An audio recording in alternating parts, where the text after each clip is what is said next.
Good morning, radiant souls. And the friendly one is walking all over my tarot spread. Forgive him. He doesn't mean to show you his butt, but that's exactly what he's doing. Welcome to Magical Monday, Magical Butt Monday. So we have a reading this week based on the full moon lunar eclipse in Pisces. And we're going to go a little bit into the astrology for the week. We're not going to go super deep into that, but we'll mention a few things. And then we'll go into an 8-card spread in reference to that full moon lunar eclipse in Pisces. Simon is also here. You may see him at some point in the video. But for now, we've got the friendly one and Simon joining us for today's reading. So what do we have? We've got the sun in Virgo and we got the moon in Pisces. And Virgo sun wants to fix things, it wants to analyze things, it wants to organize things and make a plan. It wants to get the details right. And I know that all too well since Virgo is my rising sign. We have a Pisces moon, however. And Pisces asks you to feel, to trust, to release, and to let the universe show you what you can't figure out. So for this full moon, the question becomes, what am I finally ready to stop trying to control? Pisces moon can bring something emotional, intuitive. Pisces can be one of the most intuitive signs in the zodiac, spiritual, or previously obscured, something that was obscured into awareness. Meanwhile, Virgo wants facts and explanations. And there is a tension between those two. And then there's Uranus.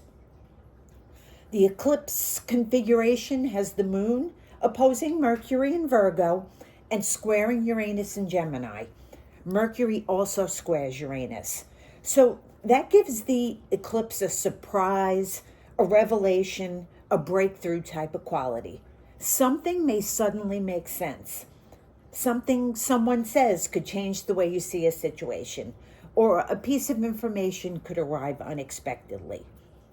Or you could realize that you've actually known the truth intuitively for quite some time. And the Uranus component says, don't assume the revelation will arrive in the form you expect. So we just came through that August 12th solar eclipse in Leo, which opened a new chapter around identity, creative expression, visibility, courage, joy, heart, and the question, what wants to come alive through me?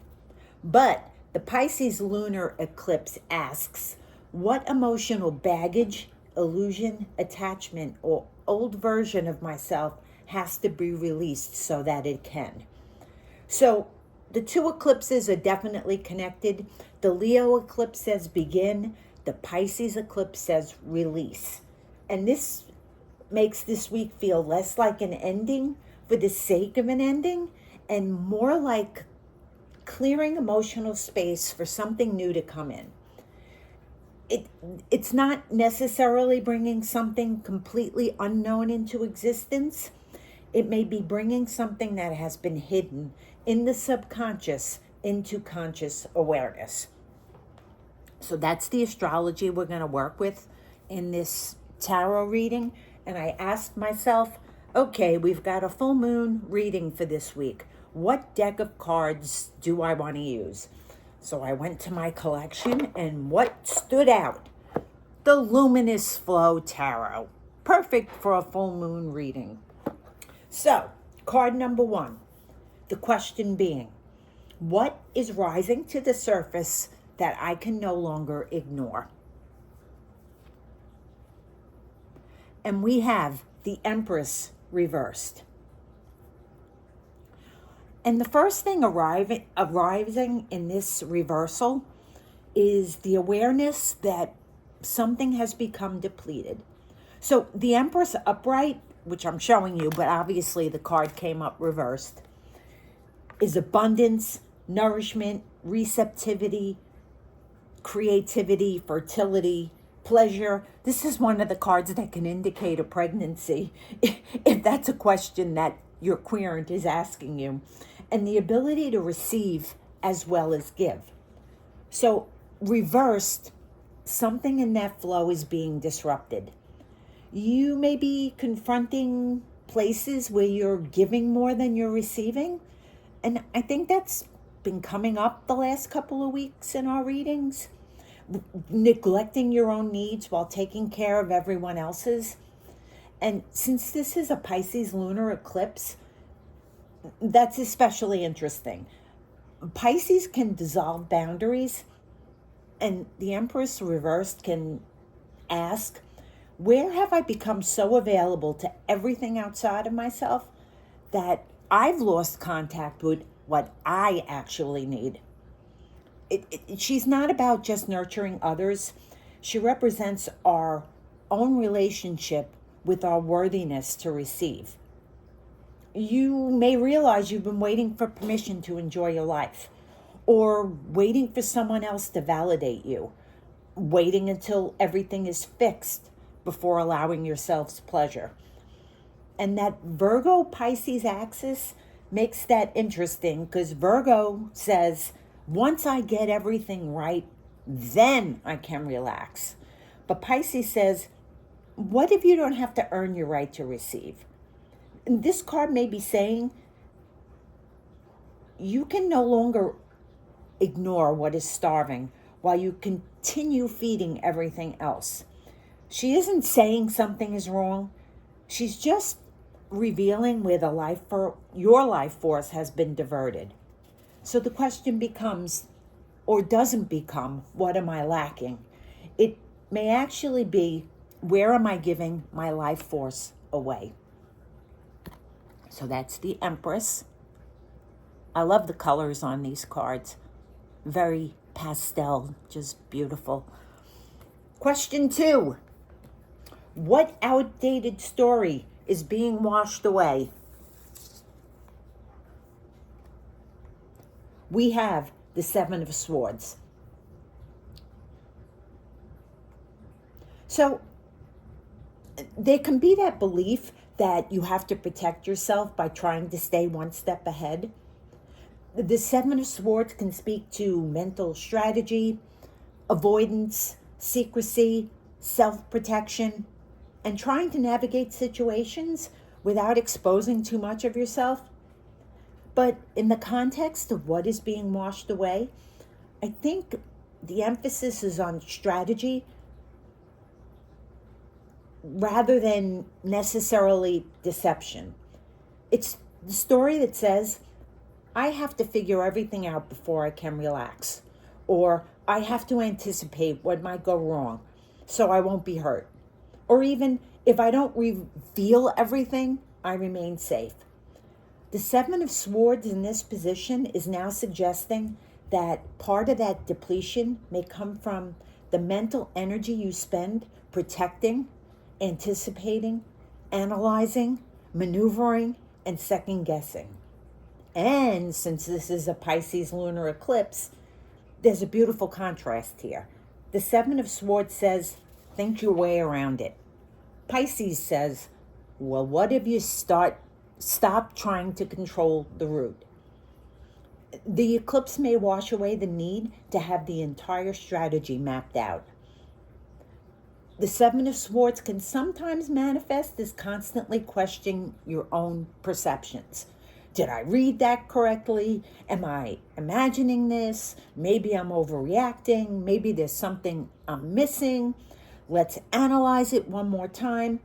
But the outdated story could be the belief that you must outthink your intuition before you're allowed to trust it. And that's pretty potent under a Pisces moon. Question 3. What unfinished business needs closing out? The Six of Cups. The Six of Cups tends to point strongly towards the past, towards memories, towards childhood. But I don't think it's simply saying an old relationship or someone from your childhood. I think the deeper issue is an emotional attachment to a past version of yourself, a past experience, or a past emotional pattern.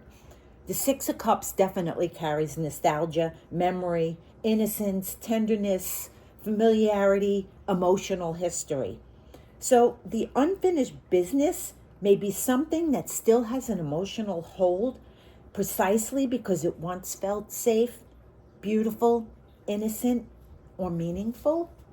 So the question becomes, what from the past needs to be lovingly completed rather than continually revisited? Sometimes we hold on to the meaning of something long after the actual experience has ended. And the Six of Cups can ask you to distinguish between honoring the past and still living inside it. It suggests that something may simply have completed its purpose. Maybe the past gave you something you needed: innocence, a lesson, a relationship, an identity, a dream, love, or even a wound that taught you something. You don't have to reject it. You can say, yeah, that mattered, but now it's finished. And that's a different energy from erasing it or denying the past. And under the Pisces moon, Pisces can dissolve the boundaries between past and present, and memories can become emotionally vivid. Old feelings can resurface. Something you thought you'd gotten over or moved beyond may suddenly come back into your consciousness. Not necessarily because you're supposed to go backward, but because you're finally ready to release the emotional residue of it.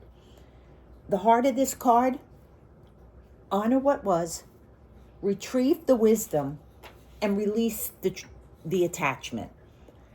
You can love what was without needing to keep carrying it. Next question.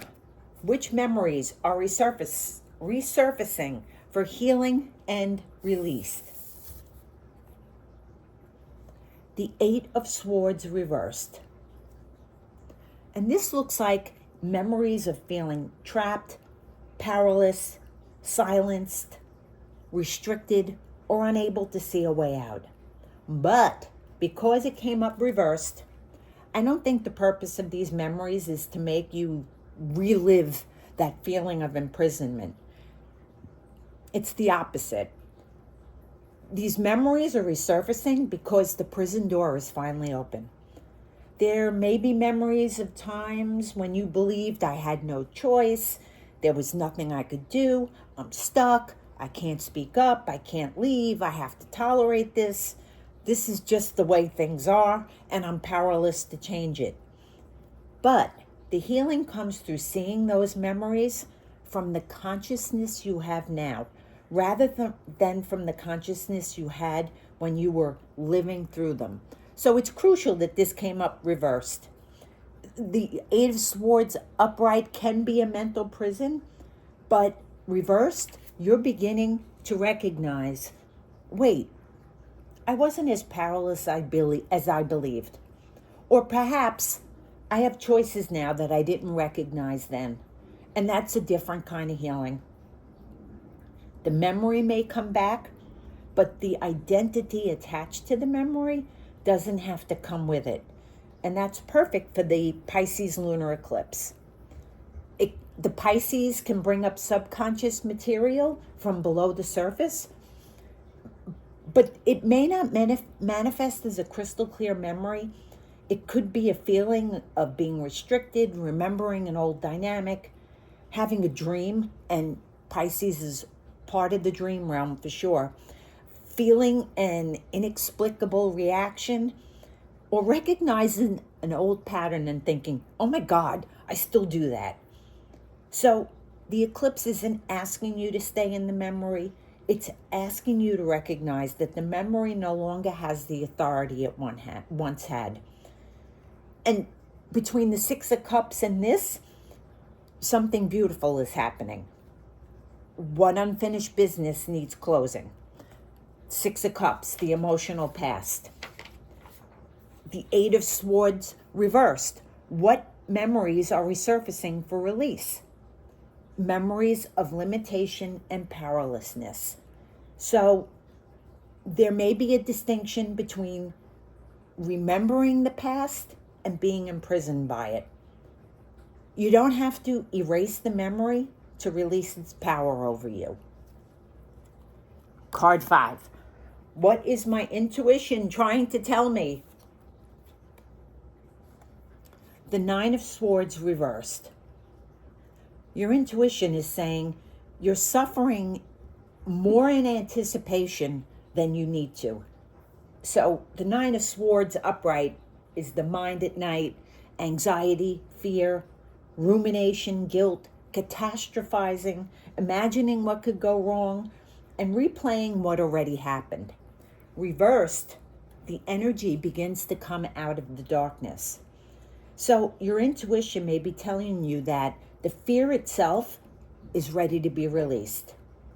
Not necessarily that everything you worried about was imaginary, but the amount of mental suffering attached to it has exceeded the actual situation. So your fear isn't necessarily telling you the truth. And that's an important Pisces eclipse message. The subconscious can create some incredibly convincing stories. A thought can feel like a premonition. Anxiety can feel like intuition. Memories can feel like present danger. But learn the difference between intuition and fear. Intuition may be actually saying, stop confusing quiet knowing with the loud voice of anxiety. The Nine of Swords reversed can also be about ending self-punishment. There can be guilt, regret, the tendency to lie awake thinking, I should have known, I should have done something differently, why didn't I see it, how could I have let that happen? But your intuition may be saying, stop making the person you were then responsible for knowing what you know now. The healing isn't about changing the past. It's about changing your relationship to the person you were in the past. And that's a very compassionate message. You are allowed to stop rehearsing pain that has already taught you what it came to teach you. And that's beautiful for a Pisces eclipse. Next question. What do I need to let go of? The Knight of Swords. So the Knight of Swords tends to charge forward. It's one of the faster moving cards in the tarot deck, and sometimes he can leap before he thinks. So with this card, what do you ask to let go? You need to let go of that impulse to charge forward before your deeper wisdom has caught up with your mind. He's fast, he's decisive, he's mentally driven, he's forceful, and he is often absolutely convinced that he knows where he's going. So in this position, it isn't necessarily action, it's urgency. So this card is saying you don't have to act on every thought that demands your attention. After the Nine of Swords reversed, that's striking. The Nine of Swords says the anxious mind is beginning to quiet. The Knight of Swords says, don't immediately fill that silence with another mental crusade. This is where Pisces becomes very important. We're heading into that lunar eclipse, and Pisces is associated with surrender and receptivity and intuition and compassion and allowing things to unfold. But the Knight of Swords wants go, now, figure it out, fix it. And Pisces says, wait. Feel, listen, allow. So letting go of the Knight doesn't mean becoming passive, but it means releasing being compulsive. There's a difference between I know what I'm called to do and I need to do something because I can't tolerate not knowing. He can be extremely verbal and mentally sharp, but he may be asking you to release the need to win the argument, explain yourself, correct everyone, or have the final word. Sometimes the highest path isn't found through the perfect argument. Sometimes it's found through silence. And the Knight of Swords wants to penetrate uncertainty. But the Pisces eclipse asks you to enter uncertainty without immediately conquering it. And that's a profound distinction. Your highest path may require trusting that not every unanswered question is an emergency. And perhaps the deepest thing to release is the belief that speed equals progress. Sometimes slowing down isn't losing momentum. It's allowing yourself to move in the direction that actually belongs to you. Question 7. What healing energy do I need to tap into? The Page of Wands. And the answer to that question is tapping into your curiosity, playing, enthusiasm, feeding that creative spark, and the willingness to begin again. That's interesting because so many of the earlier cards have dealt with the past and fear and imprisonment and releasing old strategies. But the Page of Wands wants you to turn your attention forward. Not with the urgency of the Knight of Swords. The page doesn't need to know exactly where he's going. He just wants to explore. So the medicine is curiosity. Your spirit may not need another answer. It may need something that makes you curious again. Something that makes you think, I wonder, what if I tried this? That looks interesting. I'd love to see where this goes. That's very different from the mental energy we've seen earlier in the reading. The Knight of Swords says, I need to know. And the Page of Wands says, I wonder. And for a Pisces eclipse, that's wonderful medicine. The Page of Wands can also represent creative life force returning. It could be something incredibly simple. Creating something, exploring something new, having a good laugh, moving your body, spending time somewhere inspiring, following an impulse towards something joyful, and being excited about something. The page doesn't ask, what will this accomplish? It asks, does this make me feel alive? And this is beautiful as a healing card. He's asking you to play. That's not frivolous. That's medicine. The Page of Wands reminds us that healing isn't always more processing. Healing is remembering you're alive. You don't need to know exactly where you're going to take the next joyful step. You just need enough openness to take it. And our final card, and I know this video is getting long, I'm sorry. What insight, gift, or awareness is emerging from this eclipse? The King of Wands, sovereignty over your own fire. Not just inspiration, not just a new idea. The King is the realization of, I know what lights me up, and I am capable of leading my life from that place. And look what you've done from question 7 with the Page of Wands. Page of Wands asks you to heal through curiosity, play, experimentation, and discovering that spark. But in the King of Wands, the spark becomes embodied. It exudes confidence, vision, leadership, and purposeful action. And that's a beautiful progression. The page grows into the king. The page says, what excites me? The king says, now I'm going to do something with it. And there's a crucial difference between the king and the Knight of Swords. The knight acts from urgency. The king acts from vision. The knight charges. The king directs. The knight wants to win the moment. And the king knows where he's going. So the final 2 cards create a deliberate correction. Release the knight. Reclaim the king. And that's eclipse symbolism. I don't have to chase my path.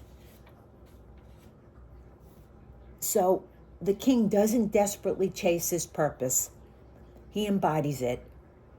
There's confidence here that comes from knowing yourself, and that directly addresses the anxiety we've seen earlier in the spread. The emerging awareness may be, I don't need to constantly search for who I am or what I'm supposed to do. I need to trust what I already know about what gives me life. And there's also a leadership message. The king asks, what do you want to create? And because this is the Pisces lunar eclipse, leadership doesn't become defined narrowly as career or public authority. It's self-leadership, choosing your direction, owning your desires, trusting your creative fire, being willing to be visible, and allowing yourself to want something without immediately explaining or justifying it. So these cards have developed a coherent arc. There's a story about something much simpler than letting go. It's about moving from depletion and old mental patterns, liberation from the past, releasing fear, surrendering urgency, rediscovering the spark, and reclaiming your personal power. And the final transition from the page to the king is almost impossible to miss. The spark returns, and then you carry who you are with that spark. So, to close this up, and again, I apologize for the length, the full moon in Pisces lunar eclipse brings a powerful collective release. We can no longer ignore where we have depleted ourselves by giving too much, overthinking, protecting, and trying to control the outcomes. Old emotional stories and memories of feeling trapped or powerless are resurfacing. Again, not to pull us backwards, but so that we can finally reclaim our freedom and stop allowing fear to dictate our choices. Our intuition is telling us to release anxiety, self-doubt, and the belief that every thought requires action. We're being asked to let go of the urgency and the need to force clarity, and instead reconnect with curiosity, creative joy, and the spark that makes us feel alive. And what emerges from all that is the King of Wands. Confidence, sovereignty, vision, self-leadership. The eclipse ultimately says, stop carrying what has already served its purpose. Stop fighting for certainty and reclaim the fire that belongs to you. What you're releasing creates the space for you to step fully into your own power. Own it. And that's your reading for this week. I'm sorry, I wanted to go a little more in depth for the lunar eclipse, as we're not going to see any eclipses again for another 6 months. And a lot of times eclipses do represent what is going to happen between now and the next 6 months until the next eclipse. So with that, I wish you all well. Love you all. Talk next week, and I promise a shorter reading next week. Bye for now.